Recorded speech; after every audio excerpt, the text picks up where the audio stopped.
नमस्कार, मैं मनमोहन मिश्र। दोस्तों, बहुत दिनों के बाद आप लोगों के बीच आप लोगों से संवाद हो पा रहा है। कुछ कतिपय कारणों से आप लोगों से मुलाकात नहीं हो पाई, इसके लिए क्षमा चाहते हैं। दोस्तों, पहले चरण का मतदान हो चुका है और मतदान में लोगों की रुझान, या यूं कह सकते हैं कि मतदान में गिरावट, या यूं कह सकते हैं कि कम मतदान का कारण क्या है। तो 5 प्रमुख कारण मैं आपको आपके सामने रखने की कोशिश करूंगा अपने तरीके से, अपनी समझ से। पहला, आरएसएस, बीजेपी और मोदी के बीच का संघर्ष।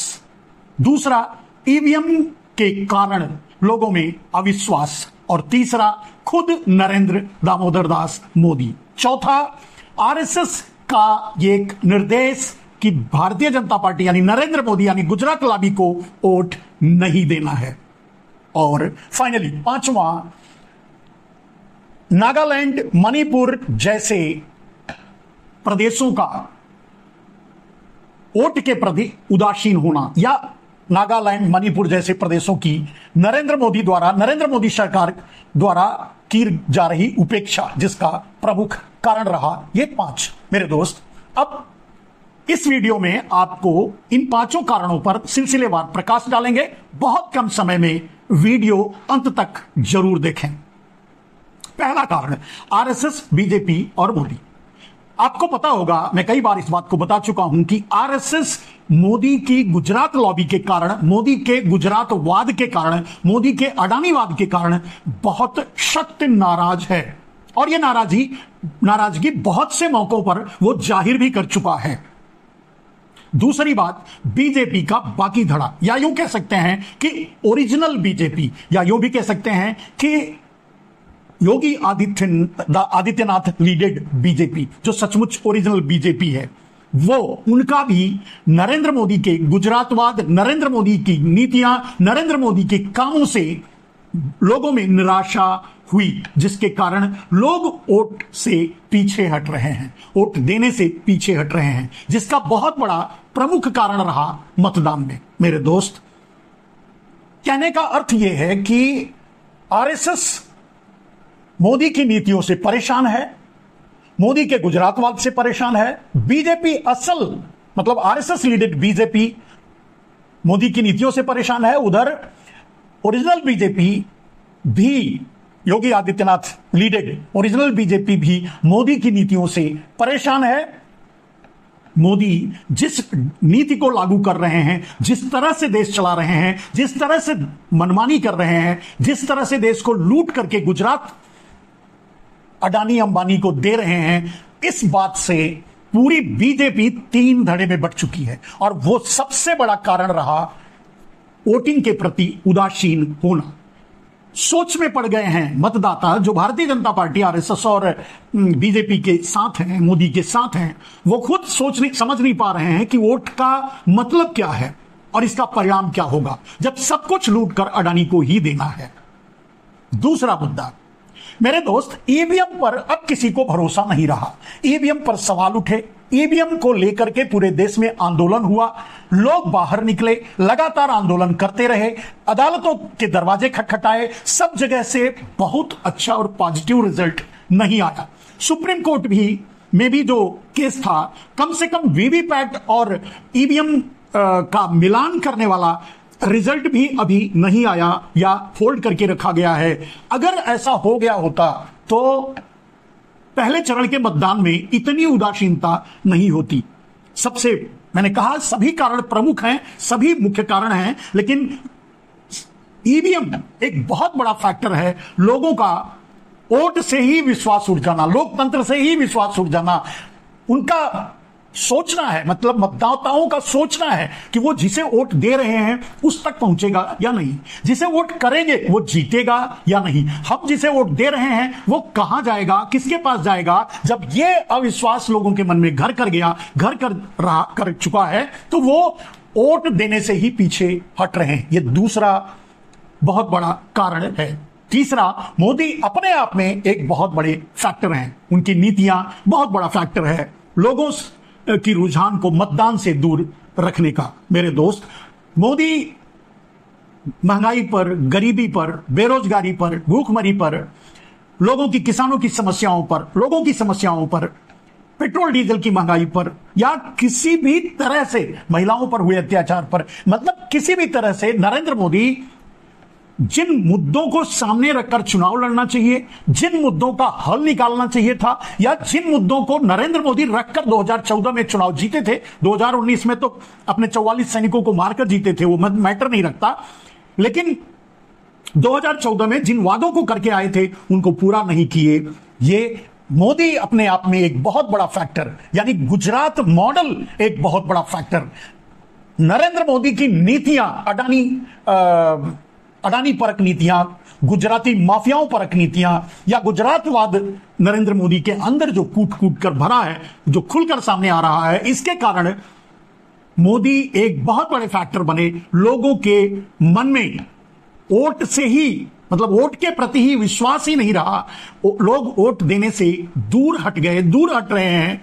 ये मोदी ही एक सबसे बड़ी समस्या बने। ये तीसरे कारण। और चौथा, मेरे दोस्त, आरएसएस का वो निर्देश, आरएसएस का वो संदेश जो आरएसएस के सभी कैडरों तक पहुंचाया जा चुका है कि नरेंद्र मोदी को वोट नहीं देना है, यानी गुजरात लॉबी वाले बीजेपी को वोट नहीं देना है। और आपको पता है, जब गुजरात लॉबी यानी नरेंद्र मोदी पूरी तरह से भारतीय जनता पार्टी पर हावी हैं, भारतीय जनता पार्टी मोदी में हो चुकी है, तो आरएसएस के कैडर वोट किसे दें? उन्हें ऊपर से यह संदेश दिया गया कि बीजेपी को वोट ना दें, तो ठीक है, तो किसे दें? यह सबसे बड़ी समस्या है। आरएसएस, बीजेपी और मोदी में विश्वास रखते थे, आरएसएस की विचारधारा में विश्वास रखते थे। अब वो ऐसे लोग कांग्रेस को वोट दे नहीं सकते, और आरएसएस के निर्देश पर वो बीजेपी को वोट दे नहीं सकते, तो फिर वोट कैसे दें? कहने का मतलब यह है कि यह भी एक बहुत बड़ा फैक्टर रहा, जो कई बार मैं आपको बता चुका हूं मेरे दोस्त, कि नरेंद्र मोदी से मिली निराशा, नरेंद्र मोदी से मिला धोखा, नरेंद्र मोदी का छल आरएसएस अब पहचानने लगा है। वो नहीं चाहता कि किसी भी कीमत पे नरेंद्र मोदी फिर से एक बार प्रधानमंत्री बने। और यह सबसे बड़ा प्रमुख कारण रहा कि आरएसएस ने अपने कैडर को, यानी अपने कार्यकर्ताओं को इनडायरेक्टली, अंदरूनी तरीके से यह मैसेज पहुंचा दिया कि बीजेपी को नहीं वोट करना है।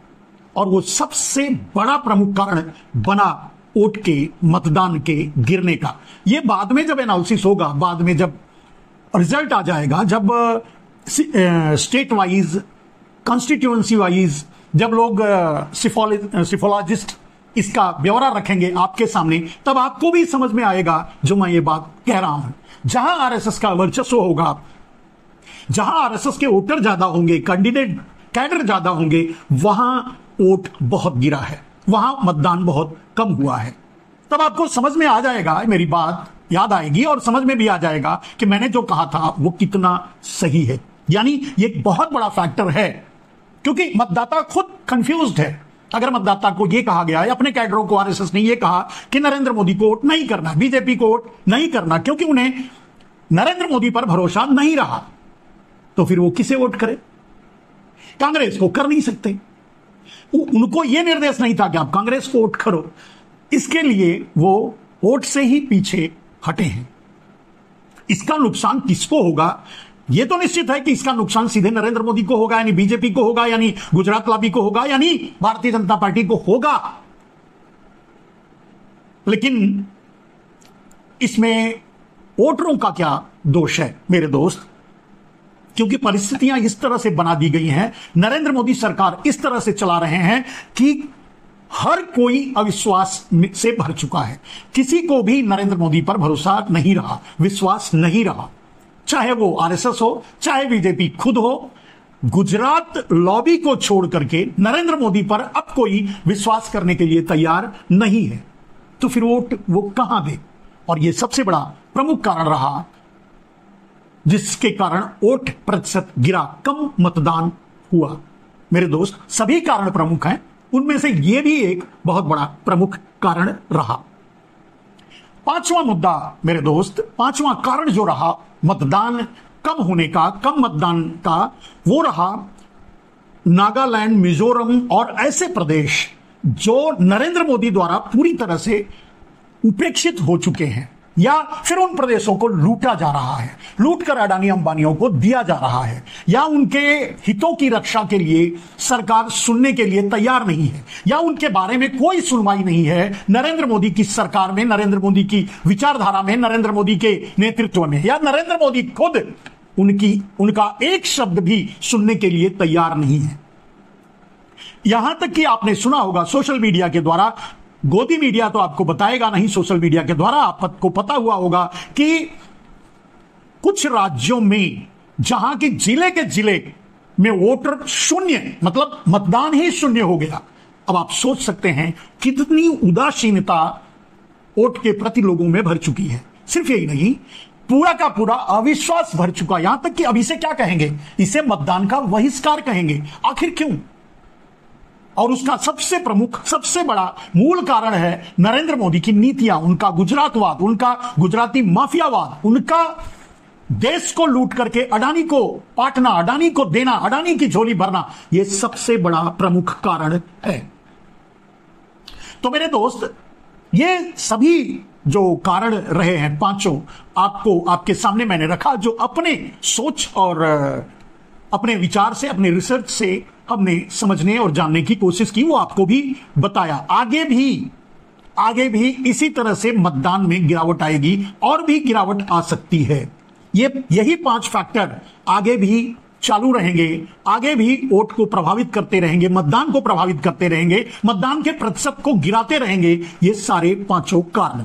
लेकिन अगर सुप्रीम कोर्ट इस बीच, उसे तो पहले चुनाव से पहले ही फैसला देना चाहिए था, पहले फेज के चुनाव से मतदान के पहले फेज के मतदान के पहले ही ये फैसला देना चाहिए था कि वीवीपैट और ईवीएम का दोनों का मिलान हो, उसके बाद ही रिजल्ट डिक्लेयर हो। अगर फैसला दे दिया होता सुप्रीम कोर्ट, तो ये मतदान बहुत आगे, यहां तक कि जो 2019 में वोट पड़े हैं उससे ज्यादा प्रतिशत मतदान होता।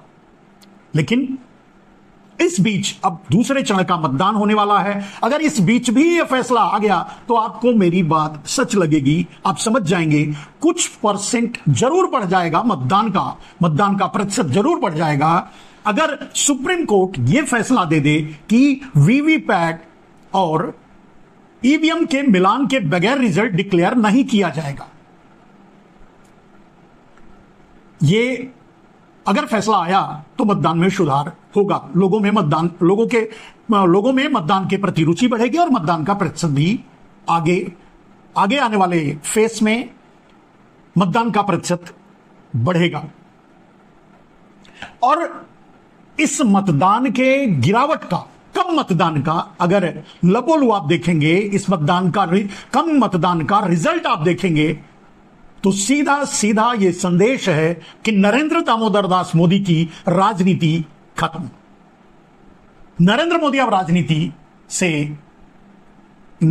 को अब राजनीति से टाटा बाय बाय करना होगा, अपना झोला उठाना होगा। नरेंद्र मोदी की राजनीति इस मतदान की गिरावट से सामने आ चुका है। कहने का मतलब, अब सवाल ही नहीं उठता कि नरेंद्र मोदी फिर से सरकार बना लें। हम उम्मीद कर सकते हैं कि नरेंद्र मोदी राजनीति से बाहर होंगे तो सरकार चाहे जिसकी बने, लेकिन संविधान, लोकतंत्र बच जाएगा।